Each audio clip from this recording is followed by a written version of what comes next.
And what yoga practice really is the calming of your mind so that you can have proper discernment.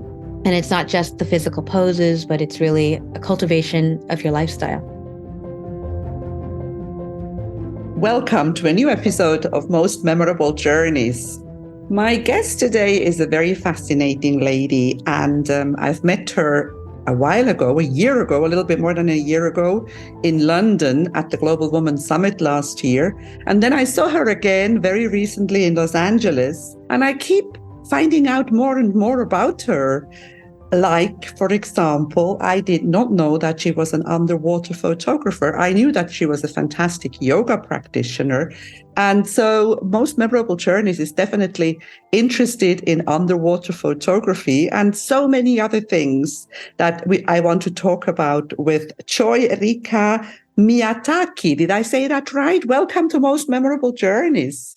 I'm so excited to be here. Thank you so much for having me. So how is California since I left? Well, we've been having, I spend so much time underwater.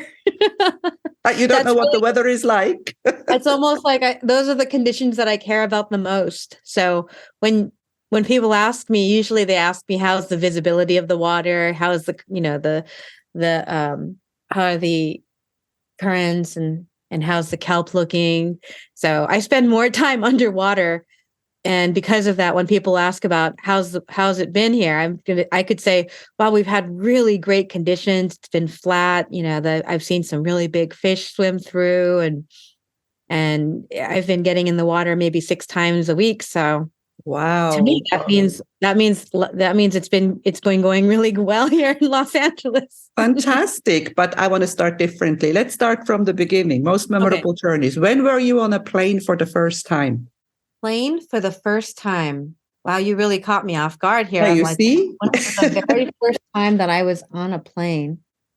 Does it have to be when I remembered it? Because I was a very small child and my parents took me to Hawaii. Okay. So did you travel a lot with your parents? Did you travel as a child? We traveled some.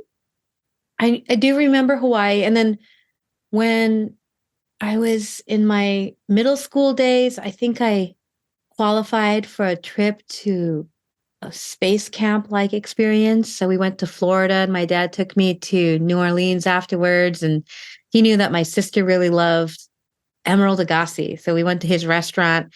He really did a lot for us in terms of travel. And then when I was in high school, my mom let me go to France. And that was twice. And I felt so lucky because that's a big trip from here in Los Angeles to go all the way across this country and then across the ocean and then to another country, because I did study French for the entirety of my high school experience. So I was able to use it.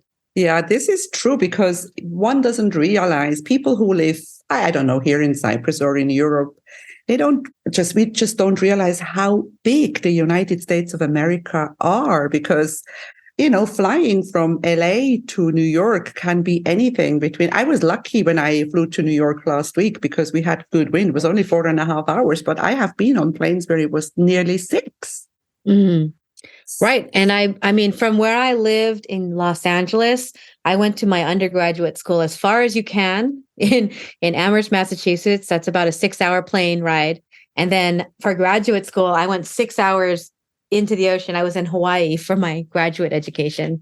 So I got 3,000 miles apart both ways. Amazing. Amazing. So then as I said, we met in London last year and I knew that you were a yoga practitioner. How did that start? How did you become fascinated with yoga?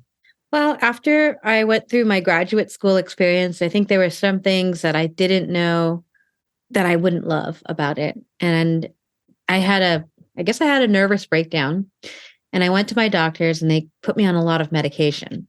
I wasn't sure what I could do because I always used my mental facilities to do things. And I thought, well, it's becoming a challenge being on these medications. And I thought, you know what I could do?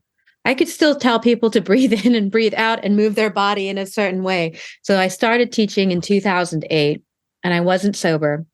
And I did get sober 7-8 years ago. And At that time, I just discovered what's called yoga therapy. I used the tools from yoga therapy to stay sober for as long as I've been. And because That's these tools are holistic, I was able to really incorporate developing my relationships and my holistic health into a place where I didn't feel like using ever again. that's amazing. So let's take this from the practical side. For someone who, okay, you did a lot of work. You were not, you were on medication. You wanted to get off the medication, so you went all out, I would imagine, and then you ended up being a practitioner. But let's say somebody is listening to this today and is depressed, maybe on something that they don't like, they're not sober. How much yoga work does one need to do to feel better? If somebody doesn't have time, for example, and say, oh, I don't have time for this, this is too time consuming for me, what's the minimum that can bring results? Well, like I said, I was not sober for about, well, I'd say not for about 10 years, but for the majority of me being a yoga teacher, when I was teaching public classes, I don't think I was entirely clean in my head. I had a lot of medications going through my system that were messing with my mind. So I would say that even those years that I was teaching and I was considering that practice, I'm not sure if I even put in 8 hours a day, it would have been enough. What happened when I worked with the right practitioner or the right mentor, I worked with my yoga therapist, and I credit him all the time, Robert Bernberg. He's now in Australia, giving me a singular practice and meeting with him. I met with him maybe 10 times. I signed up for 10 sessions, and he gave me an at-home practice, and I did that daily. And, anytime I had issues, I talked to him. That was what got me on track. So maybe that would be the minimum that I needed at that time. And it's about finding the right teacher, I guess, the right Mm-hmm. person that resonates with you. So the message here is that don't give up so easily. It takes time. It's, there is no, when you have a problem, whatever it is, there isn't any overnight cure. But if we are consistent and we believe that it's going to work out, and we work daily, and I think we work all our lives, because even when we have overcome one obstacle, there is another one. There is always something happening in our lives. So I think it's important to know that regularity and consistency is key. I'm agreeing with you. Absolutely. It's just keep looking for those little nuggets, those little nudges to get you to, the next step. And, the yoga, what we say is, if you read, the yoga is about the sutras. There's these lines, and when you read the lines, they don't really mean too much. But when you have a teacher that unpacks the lines for you, the very first line is Atha Yoga Anushasanam. And when you read those lines and you have your teacher unpack it, Atha is now. And the way that my teacher says it, he says, well, I've tried all these different ways of dealing with myself. I've tried, medications. I've tried, sitting. I've gone to do all these types of things, and, it didn't work. I've tried sex. I've tried, dating different people. I don't know why it's not working, but Ata means like finally now. Now begins what yoga practice is. And what yoga practice really is the calming of your mind so that you can have proper discernment. And it's not just the physical poses, but it's really a cultivation of your lifestyle. And I think it's also important to know that all we ever have is now, because there is no point in dwelling on the past, because no matter what it is, we can't change it. And there is also no point in worrying about the future, because we don't know if we have one. So enjoying the now is key. Absolutely. And yet, if you told me that 10 years ago, I don't know how I would have reacted the same way, maybe.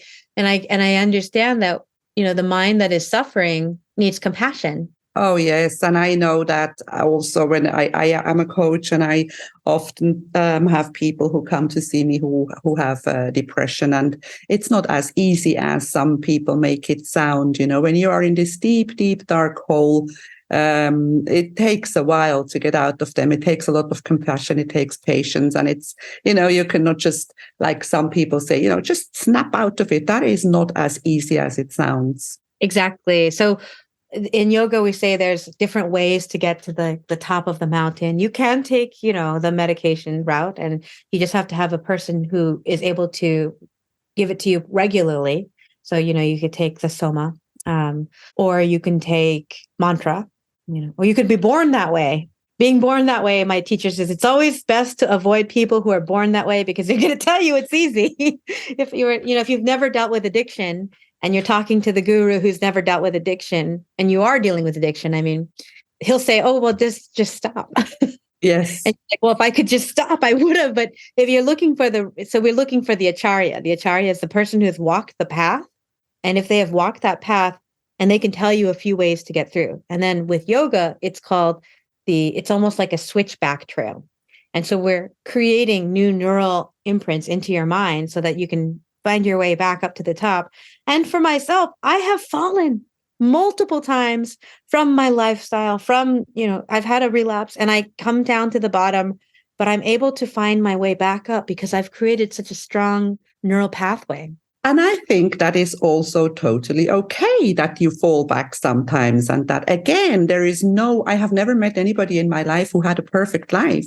I have met people who pretended to have a perfect life. But when you have a little closer look, you realize that it doesn't exist. And we all have our ups and downs. And I think if we manage to enjoy our ups, then we can deal with the downs better. Mm-hmm. So this has become very serious, this whole conversation here. Let's get a bit more joyful. But it's useful for people to know, especially when they are in a difficult place sometimes, to know that there is a way out, that there are people who can help them, take them by the hand. Also, I think it's also important to understand that we have to do it ourselves. Nobody can do it for us, but we can have somebody who guides us. And but I want to talk about something cool that you do. You do yoga retreats and you go to really cool places. I don't remember. I went through your Instagram. I think you went to Cambodia, or was it Vietnam? Cambodia, yes. So, I mean, not to bring it dark again, but I worked with Cambodian genocide survivors for 4.5 years in Long Beach, California. And that's how I started developing my connection and love for the country of Cambodia. How was it? How was your experience in Cambodia? Well, I loved it so much. I think I've spent somewhere between 4 and 6 months there off and on in the last 4 years. So do you So definitely like it? there's something very special about the country. And because I've formed a relationship with many of my students who are originally from Cambodia, I guess I have it feels like a very intimate connection to the country.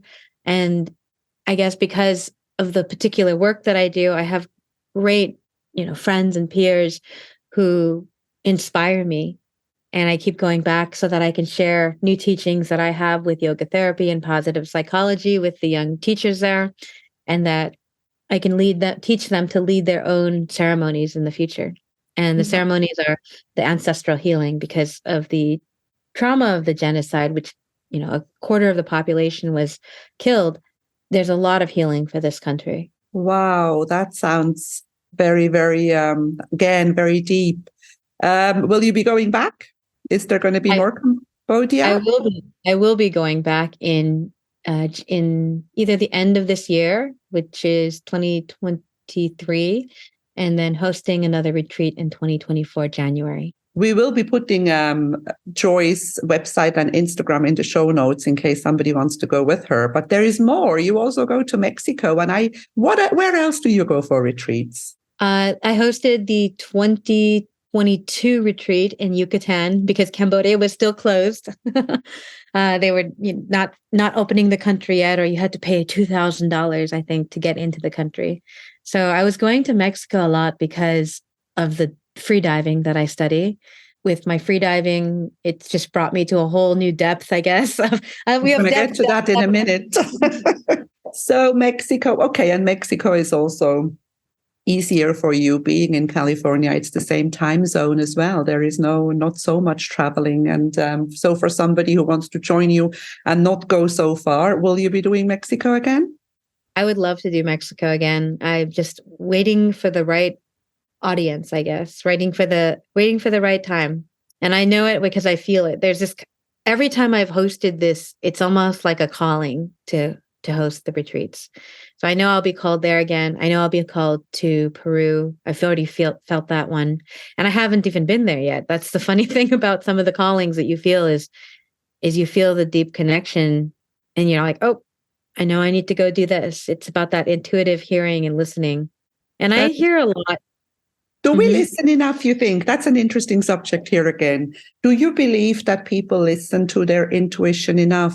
I hate to say it, but no. I know. I mean, it is a very general question and probably maybe, but I believe no, because there's a lot of influence and a lot of superficiality because people just get led by, I don't know, by being in a not taking responsibility for their lives maybe and just being kind of very often in the victimhood. I think listening to yourself and that goes back to yoga, doesn't it? That goes back to going into yourself and listening what your body and your mind tells you. Right. And I'm going to draw that link back into the trauma experience because for myself, I've always been gung ho about moving into what I want to do next. When I wanted to go to a certain school, I was like, packing my bags. I'm going 3,000 miles away. I'm going to go to school. I'm going to go to school again. And I didn't care. Like I knew I had to do it. What other people wanted from me didn't matter. And then it stopped because I had an experience that shook me so much that I felt like I couldn't trust myself anymore. And I understand how that would limit somebody's self confidence and belief, where they would be able to trust themselves again because they need to heal from the trauma. And I was going to say that I saw that in my clients when I worked with them is that I could recognize that one of my students never wanted to go back to Cambodia because she wanted to visit her grandson who couldn't come, but she wasn't able to. And, I share this story because she allows me to. I don't Mm-hmm. usually share too many stories, but I said, well, what if we all went together? And she said, well, maybe. And so that's how I started the retreats to Cambodia. It was that this one woman so that she could have the exposure and go back to visit. And I worked with her a couple more times after I went. I showed her all these beautiful pictures. I said, your grandson's amazing.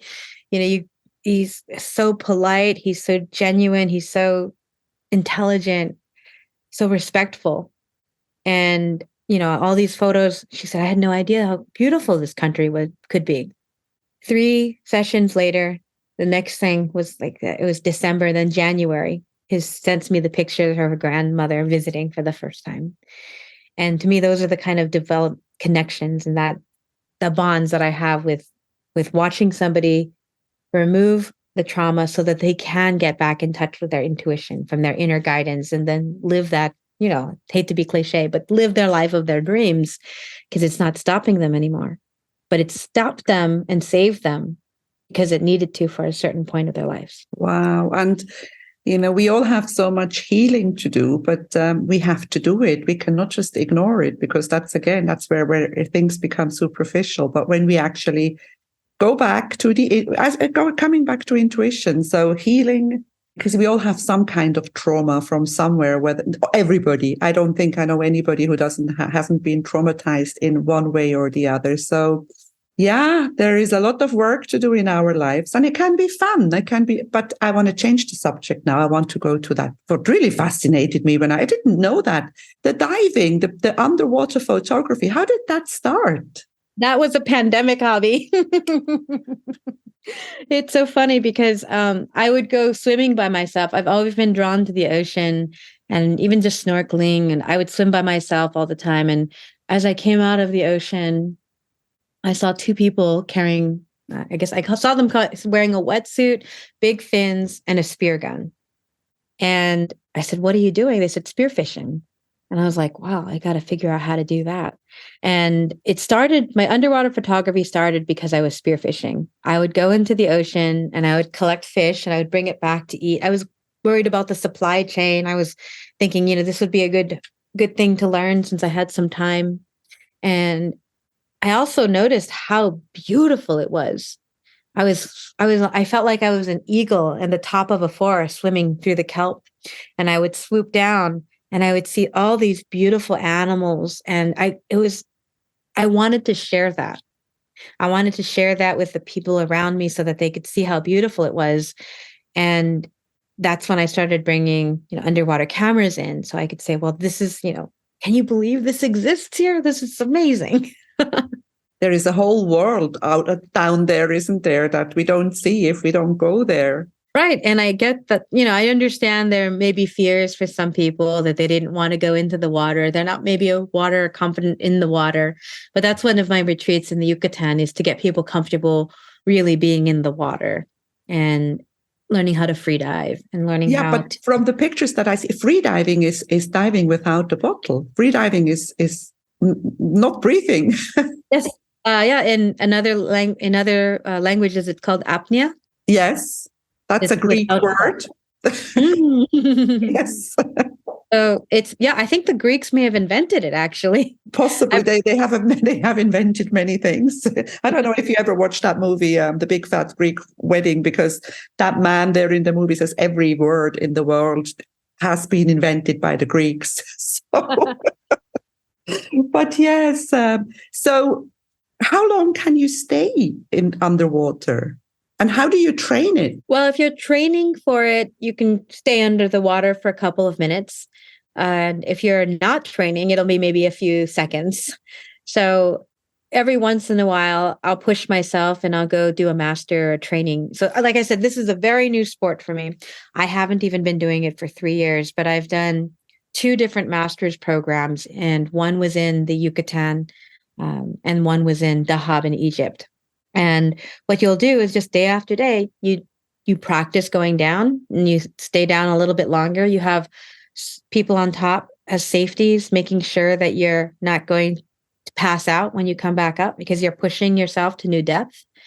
And then you log everything and you learn about what's going to make how you're doing, what you're feeling. So you get more in touch with your body. You hold your breath for any amount of time and you push yourself, you're going to notice this little hiccup feeling. So you learn how to work with your little hiccup feelings and get comfortable being uncomfortable. And again, it goes back to breathing because, I mean, yoga is breathing, underwater diving is free diving is breathing. And it's one thing that, we can live without food for a long time. We can live without water for quite a long time, but we cannot live without breathing for very long. So it's one thing that we do automatically and maybe sometimes don't appreciate enough that we can do it when we are free. I think also how trauma and pain and depression can actually affect your breathing. You've nailed it. Yeah, that's right. That's the connection is breathing is the connection between the yoga and the free diving because it is all breath work. And even when we're talking about trauma, it's very challenging to have a panic attack or anxiety attack. And I've had those in the past when you're taking a long exhale. I'm You not recommending you try it, but Yes, you take photographs though. That came afterwards. First, you went free diving, you went spearfishing, you watched these people do it, you went do it, and then you started taking a camera with you, and then you offered it as a service. right. Well, in addition to me being interested in all of these things, my family has had a photography business. This year would be now 100 years. So I was raised in a photography household in a family, in a studio, really. My great grandfather was a photographer pre-World War II, doing pictorial work next to Edward Weston and Ansel Adams. And he was interned at Manzanar during World War II. It's an internment camp for Japanese Americans, if you didn't know about it, where they put everybody who was Japanese into the camps and they put in a little camera lens and he took pictures. My grandfather became a photographer in the same community. And then my father was also a photographer and he would drag me to weddings on the weekends to take pictures. And his work became, he has a photograph in the Smithsonian.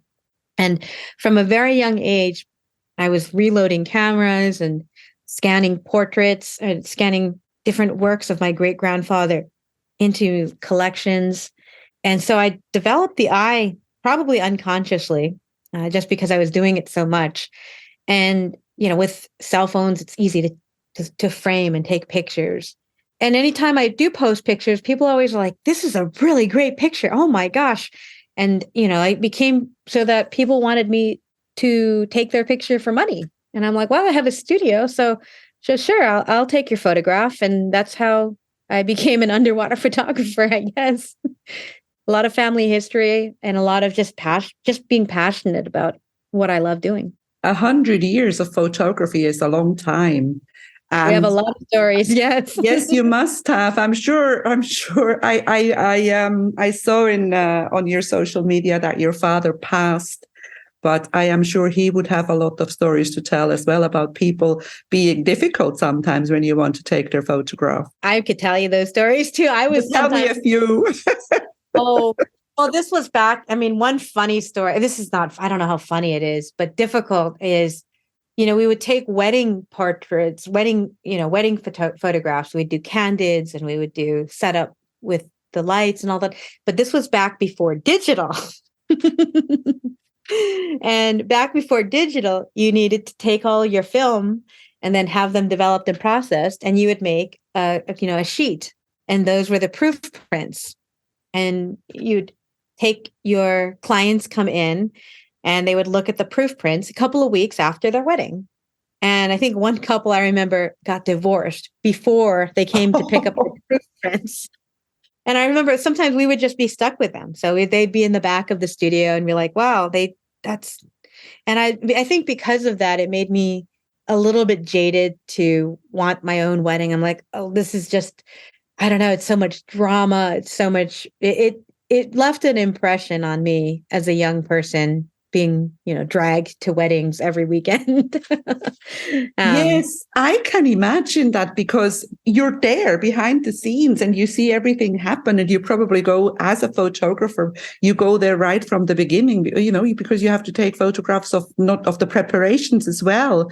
I think that is another totally different subject away from yoga and free diving. But weddings are stressful. I'm sure you must have seen a lot of stress. People don't have time to enjoy their weddings very often because it's too stressful. Right. And then, being in a family business too, your dad will just say, go over there, do that, put the lights up. And it is a big show, and it is stressful. But now that and you could say the same about certain aspects of diving where you're in the kelp, and you can, if you're not cool, if you don't have your breath collected and calm, or even traveling when you have, so many bags to check out, and you as a travel, tour guide, I'm sure can be very stressful. And if you don't have calming techniques to, get everyone around you calm and to navigate smoothly, that requires a lot of self-control. Yeah, and I think that's where we come back to yoga or any kind of relaxation, ways of relaxation, and how important it is. Because when we don't do any of these things, and when we are stressed, stress creates disease. And sometimes people just go, they just test their limits and then get sick, and then they don't understand why. I think prevention is another thing. Why would somebody do all this yoga or all this breathing or all this? It's to prevent stuff, isn't it? Absolutely. And when you said stress makes you sick, I felt that to my core, because I remember I would not to get sick all the time, but I was very unwell. I had severe arthritis running down from my neck to my fingertips, and I was bedridden. That's why I was on so many medications, because I really wasn't aligned. I was completely ignoring my body. I was completely ignoring my breath, just all the unconscious being, below the iceberg, all the things that were going on under the surface. I may have looked okay because I was young and in my 20s, and I could, bend my body in half teaching yoga. And yet inside, I wasn't, I was not happy. And, working on the alignment pieces. And as a coach, I'm unsure that you see that when that person makes the connection, all areas of their life improve, not just maybe making more money, not just, their relationship improving, but their overall health, their excitement for life, their joie de vivre. I so agree. And I often say that that's why I love what I'm doing, because I love watching people suddenly let go. You can see it. There is actually a physical shift when you see somebody getting rid of something that has limited them for all their lives, sometimes for a long time. And I always say I would like to film my clients when they come in, and I would like to film them when they go out, even just after one session, because they're taller. They let go of stuff and it makes them feel so much more. You can see the face lights up. And that's the joy of this job that we do, of helping people feel better. And again, saying it again, we cannot do it for them, but we can definitely take them by the hand and open a few doors. They will still have to go through the door themselves, but we can open it. I love that. Yeah, I completely agree. Yeah. So what's the next trip? I know that we're going to meet in London in a couple of months. Is there anything before? Actually, there is. I'm co-hosting, or I'm helping out teaching a spearfishing taster day in Cornwall on July Wow. 8th.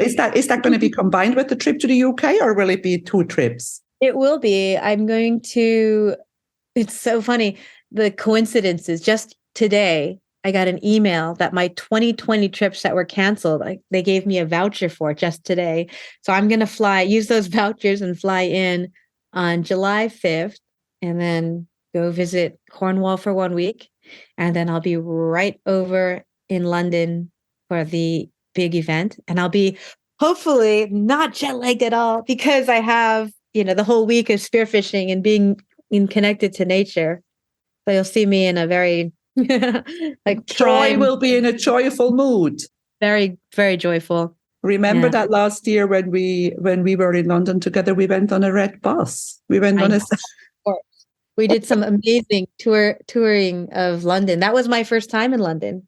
So now you're coming back. And while we're here, we might as well do a little advertising for the Global Woman Club, because the reason why we know each other is because you are a member of the Global Woman Club Los Angeles. I am the Global Woman Club director in Cyprus. And this is how we bring people together, women together. And I think it's beautiful to make all these really meaningful connections. And that, that's why we are talking here on this podcast episode. And I think life is all about connections. It's an amazing club. I am so grateful for Mirella and for you and for all the directors and for the club members who show up week or month after month, week after week, for each other in all of the events and the master classes and the big summits that we have. And I just feel very lucky to have found the group. And I'd say that if you're curious at all, attend one of Elizabeth's meetings, because I'm sure she would show you an amazing time. And I'd say I even brought a male, guest. My friend came from San Diego, and I said, well, you're coming this weekend. This is what's happening. And he loved it. So regardless of how you identify too, as you don't identify as a woman, I'd say still show up, because there's a lot of just good energy and people who really want to support, connect, lift up each other, and see how they can contribute to the community and each other's lives. Yeah, that is true. And I don't think I have ever left any of those meetings anywhere I am, whether it's here in my meetings in Cyprus or wherever I go. You feel good afterwards. You just feel uplifted, because there is so much good energy and so much support. And we're already getting very close to the end of this podcast episode, but I have one last question for you, Joy. You mentioned something about being happy before. What does happiness mean to you? What is happiness? I would say, can I switch the question to joy? What is joy for me? Yes. I found this. It says joy is the kind of happiness that doesn't depend on what happens. Wow.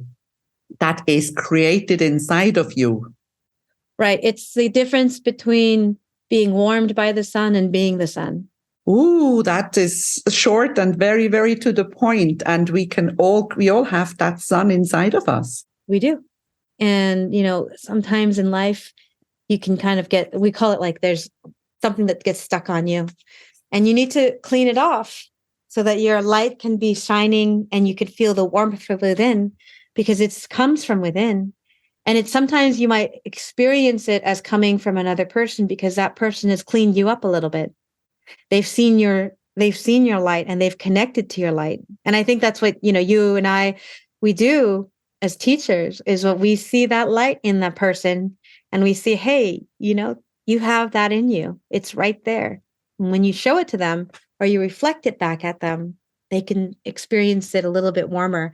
And then they get reminded on how to activate themselves from within again. Wow, I think that's a very beautiful way to end this episode, because we all have that light within us, and we just sometimes needed to clean it up a little bit. Sometimes we need to sort of stop the air from making it flicker too much. So let's leave it here with the light. Thank you so much for being on Most Memorable Journeys today. Joy Rika Miyatake. I love your name. Thank you so much for having me. It's been my pleasure. If you enjoy my podcast, please like, share, and subscribe to my channel. You will find all the information in the show notes.